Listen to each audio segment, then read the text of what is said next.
It's time for a six-pack. I love that stuff. Been drinking it for years. I heard they recently decided to add more hops to it.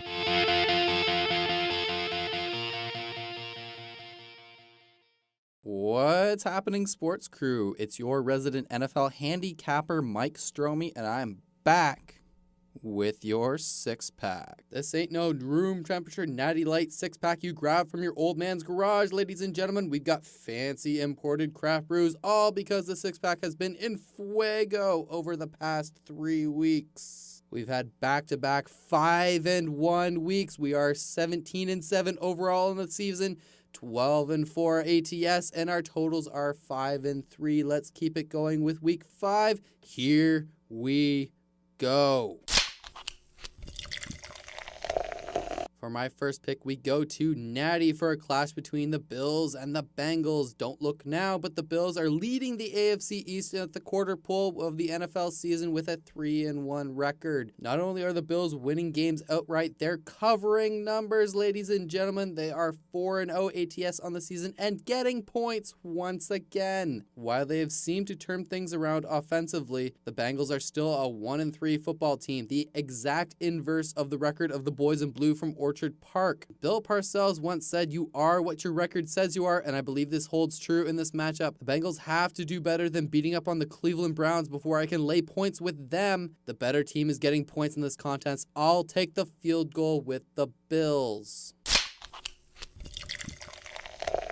For my second pick, we're going to an NFC West matchup that will set the tone for the entire division going forward in the Rams and the Seahawks. This young upstart Rams team has been exciting to watch early on this season. Head coach Sean McVay has really got this offense clicking on all cylinders. They're averaging 35.5 points per game, good enough for tops in the NFL. A complete 180 from where this team was not only last season, but in just about every season under Jeff Fisher. The Rams averaged 14 points per game a season ago. That was last in the NFL. They're a mere 102 points away from surpassing their entire point total from a year ago, and they've played just 4 games thus far. The Seahawks have been the class of the NFC West. This team has been absolutely dominant under Pete Carroll since he took over in 2010.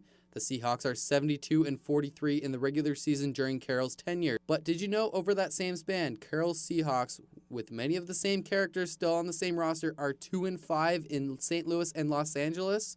Even against substandard to mediocre Ram squads, the Seahawks have struggled on the road against the Rams. The Seahawks have also lost 5 of their past 6 road games, including playoffs dating back to Week 12 of last season. The Seahawks looked like the Seahawks once again against a wounded Colts team in primetime a week ago, but history suggests that the Rams have more than a chance to make their mark in this one. I'll take the Rams at home, and I'll lay a point.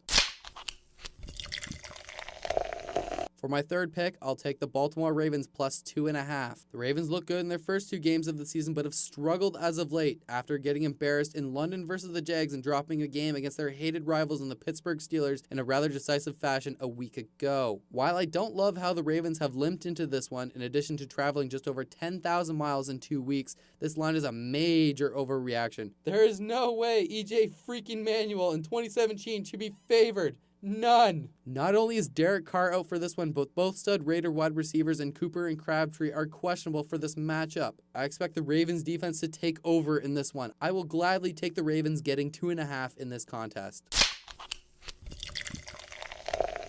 For pick 4, we get an NFC playoff rematch from a year ago with a couple of storied NFL franchises in the Green Bay Packers and the Dallas Cowboys. A big theme for this Dallas team in 2017 has been their defensive struggles, especially against the pass. In their past 3 games, the Cowboys have allowed a 62.1 completion percentage, an average of 270 passing yards a game, and a touchdown-interception ratio of 8-1. Woof. The 3 quarterbacks to torch them this far, Trevor Siemian, Carson Palmer, and Jared Goff.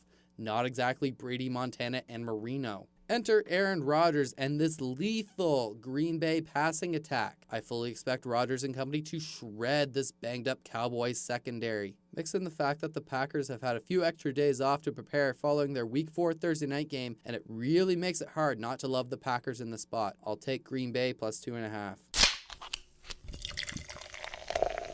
Sticking with this clash between the Packers and the Cowboys, I also have a take on the total. This season, the Packers have gone 3-1 to the over. They've also averaged 25.5 points per game this season. The Cowboys, while they're just 2-2 to the over on the year, have averaged 2 points less than the Packers at 23.5 points per game. Both teams have significant weapons on the offensive side of the ball and question marks on the defense. While I expect the Packers to pull away in this one, it would be foolish not to think that the Cowboys won't answer with a few counter punches of their own along the way. I will take over 52.5 for my lone total of the week. For the fourth week in a row, we go to prime time as the Kansas City Chiefs head to NRG Stadium to clash with the Houston Texans. There's been a ton of positive press in Chiefs Kingdom lately, and it's 100% warranted. Andy Reid's squad is 4-0 for the second time in his Kansas City tenure. Much of the success of the squad has come in the form of superstar rookie Kareem the Dream Hunt. He's the first rookie running back to start his career with 100-plus scrimmage yards in each of his first 4 games. That's a pretty damn impressive showing for the kid out of Toledo. While the start to the season from Hunt and the Chiefs has been rather impressive, they have a rather tall order to fill in this one. The Houston Texans are a tour de force, especially on the defensive side of the ball. Over their past 22 games dating back to the beginning of 2016, including playoffs, they've allowed just 4 running backs to crack the 100-yard rushing mark. I can't remember the last time a team put up 57 points a week ago and ended up as home dogs in their next game. While the Texans are a short 1-point home dog in this game, they're a home dog nonetheless. The 72 Dolphins can pop the bubbly after this one. The Texans will take down the Chiefs for the first time this season. I'll take the Houston Texans as a dog for the 3rd week in a row. I'll take them on the money line at even money. That will do it for this week's 6-pack. May your picks be red hot and your pints ice cold.